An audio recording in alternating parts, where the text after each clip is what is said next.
તો એક હળવી વાત પછી આગળના કવિને રજૂ કરીશ. ઇન્ડિયામાં છે ને આપણી ઉંમરના લોકો પોતાની મેમરી તાજી કરવા માટે રીયુનિયન કરે, હા ને, એલમનાઈ કહેવાય, અહીંયા એલમનાઈ એસોસિએશન બનાવે. તો આ રીયુનિયનમાં બધા મિત્રો, જૂના મિત્રો બધા ભેગા મળે.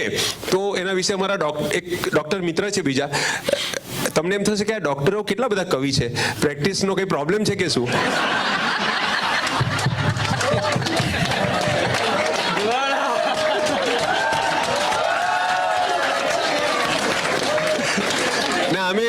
એમાં શું છે, કોરોનામાં અમારી સારવાર એવી હતી કે એમાં સાર કંઈ હતો નહીં ને વાર બહુ લાગે.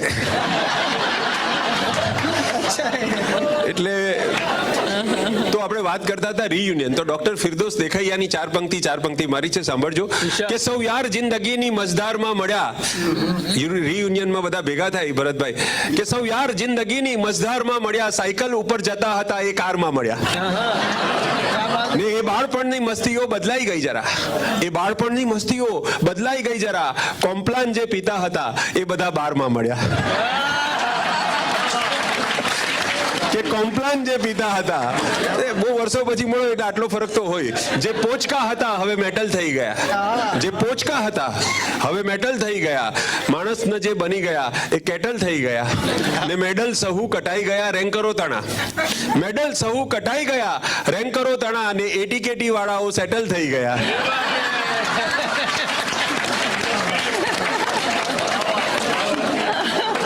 મેં જોયું છે કે એનઆરઆઈઓ ડિસેમ્બરમાં સ્વદેશ આવે અને એમની પત્નીઓ તો પેલું લાવવા નીચે લાવતા નથી. ભરતભાઈએ કહ્યું કે મોટે ઉપાડે ને શોપિંગમાં વ્યસ્ત હોય છે પત્નીઓ, અને પતિઓ બહાર ભટકતા ને લટકતા હોય દુકાનોની બહાર. અમારે ડિસેમ્બરમાં એક પેલા યાયાવર પક્ષીઓ આવે, ફ્લેમિંગો ને બધું આવે, અને એક એનઆરઆઈઓ આવે.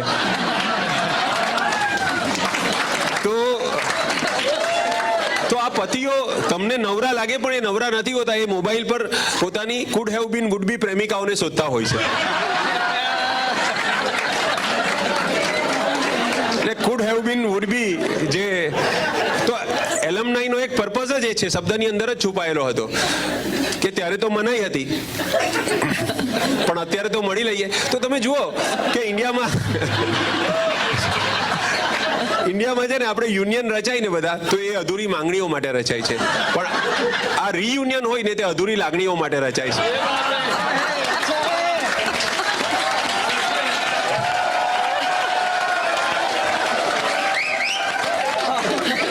કેટલી બધી અધૂરી લાગણીઓ છે. તો હમણાં એક સત્ય ઘટના છે, મારા પડોશી હસુભાઈ અચાનક મને આવીને પૂછે કે રઈસભાઈ પેલી જલપાડી યાદ છે? હવે આપણે ગાંધી એમ ના બોલીએ, ગાંધીજી બોલીએ, બરાબર? મોદી એમ ના બોલીએ, મોદીજી બોલીએ. એમ છોકરીઓને માન આપવા માટે રેખાડી, આષાઢી. ભાઈઓમાં જી લાગે કે હેમા ની પાછળ જી લગાડે તો હેમાજી ના બદલે હે માજી થાય, એટલે ડી સારું લાગે. તો પેલી જલપાડી યાદ છે? મેં કહ્યું કે કઈ જલપા? તો કે પેલી 7મા ધોરણમાં આપણા ક્લાસમાં ટ્રાન્સફર લઈને આવેલી, આપણા બધાની સહિયારી સ્વપ્ન સુંદરી. આ સહિયારી એટલા જો બાળપણની મજા છે કે આ બધું સહિયારું રખાય. મોટા થયા પછી પ્રોબ્લેમ છે. બાળપણમાં તો કોલેજના દરવાજા પર બાઇક પર બેઠા હોય 2-4 મિત્રો, અને એને નયન સુખ સાથી કહેવાય કે ભેગા મળીને નયનનું સુખ આપણે માણેલું, એમ નયન સુખ સાથી. તો મને પણ સાલું યાદ આવ્યું કે 6ઠ્ઠા ધોરણ સુધી અમને સપનામાં બધું વિકરાળ પશુઓ, ભૂત પલિત, ડાકુ આવું બધું આવતું. પણ એકવાર 7મા ધોરણમાં પેલી જલપા ટ્રાન્સફર લઈને આવી એટલે જલપાના સપના ચાલુ થયા. સપનાઓનો જોનર બદલાઈ ગયો અને અમે સૌ વાનર એકાએક નર થઈ ગયા. તો મેં પૂછ્યું કે ભાઈ પણ જલપાને યાદ કરવાનું કઈ કારણ?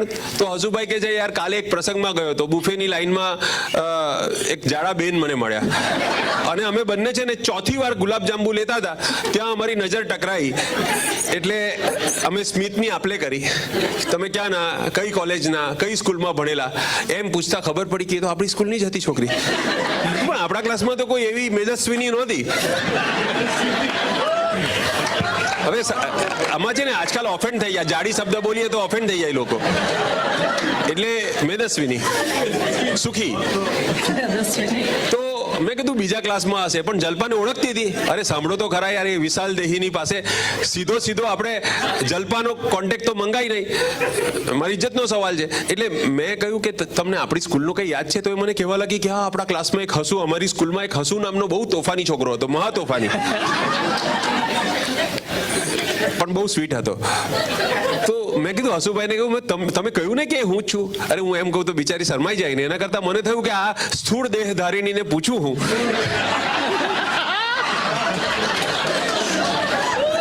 કે જલ્પાનું કોઈ કોન્ટેક્ટ, જલ્પાનો કોઈ હતો છે? એટલે મારાથી બોલાઈ ગયું નથી, કેમ કે હું પણ ફુરસદની પળોમાં જલ્પાને FB, Google, Insta, marriage bureau, પુનર્વિવાહ બધે શોધી ચૂક્યો હતો. કશે ના મળી તો પુનર્વિવાહમાં પણ શોધી. તો હસુભાઈએ વાત આગળ ચલાવી કે અરે યાર સાંભળો તો ખરા, આપણા સૌની એ ધક ગર્લ, એ ડ્રીમ ગર્લ. એટલે હું પણ કલ્પનામાં સરી ગયો કે મેં કીધું કે આજે પણ હજુ ભલે ઉંમર થઈ હશે, પણ ડિમ્પલ કે માધુરીને ટક્કર મારે એવી હશે. ભગવાને છે ને દરેક આપણે કુદરતી સંપત્તિની સમાન વહેંચણીના નિયમને અનુસરીને દરેક ક્લાસમાં આવી એક સુંદરી ફાળવેલી હોય છે. આમાં કોઈ અન્યાય નહીં, આમાં કોઈ અસમાનતા નહીં, અને એના કારણે જ શિક્ષણ સહ્ય બને છે. એટલે એકચ્યુઅલી તો સહશિક્ષણ એમ કે ને, કો એજ્યુકેશન, એ સહશિક્ષણ નથી, એ સહ્ય શિક્ષણ છે. તો મેં હસુભાઈ બોલ્યા કે રઈસભાઈ, મેં તો વિચારી નાખ્યું કે જો જલ્પાનો કોન્ટેક્ટ મળી જાય ને તો આપણે ભૂતપૂર્વ વિદ્યાર્થીઓનું એક એલ્યુમિનિયમ બનાવી જ નાખીએ. મેં કહ્યું ભાઈ એલ્યુમિનિયમ નહીં, એલમનાઈ કહેવાય. અરે યાર, એ જે હોય તે તમે વિચારો કે એલ્યુમિનિયમ આપણા જીવનનું ગોલ્ડન પાનું બની જાય કે નહીં. હું પણ ઉત્સાહમાં આવી ગયો. મેં કહું પછી એ મેદસ્વીનીને ખબર હતી જલ્પા વિશે? નહીં જ ખબર હોય. તો કે ના ખબર હોત ને તો સારું થાત. મેં કહું કેમ આમ અશુભ બોલો છો? તો કે અરે એ 200 પાઉન્ડ વાળી બોલી કે હું જ જલ્પા છું.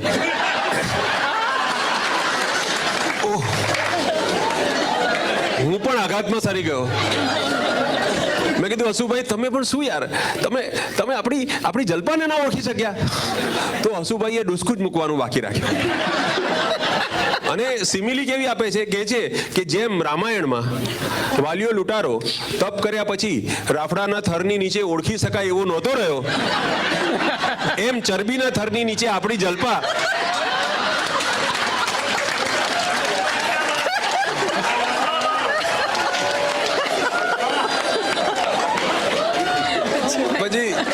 હસુભાઈ કહેવા લાગ્યા કે કવિ આપણી એ ડ્રીમ ગર્લ હવે ડ્રીમ ગર્લ મટીને ડ્રમ ગર્લ બની ગઈ છે.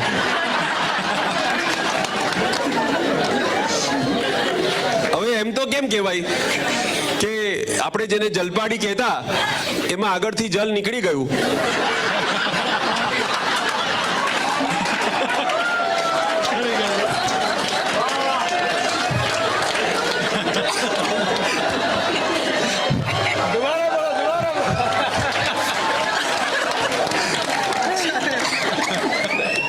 હસુભાઈ કે ફરીથી સપનામાં પશુઓ, ભૂત પલિત, ડાકુ બધું આવવા માંડ્યું છે. પછી મને અચાનક સવાલ થયો, પણ મેં કહ્યું તમે છેલ્લે કહ્યું તો ખરું ને એને કે તમને જે તોફાની કાનુડો બહુ સ્વીટ લાગતો હતો તે હું જ છું? તો કે હા રે, હજુ હું કહેવા જાઉં એ પહેલા જે બોલી કે અમારા ક્લાસમાં છે ને એક હસુ હતો, એના એક ઘરડા દાદા હતા, એ તમારા જેવા જ દેખાતા હતા.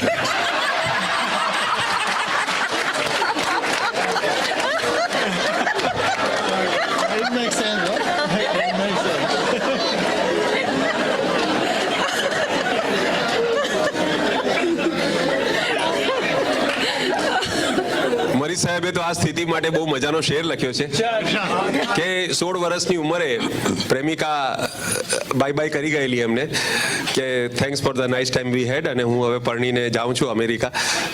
આ એનઆરઆઈઓ બહુ નડે. બધી સારી છોકરીઓ.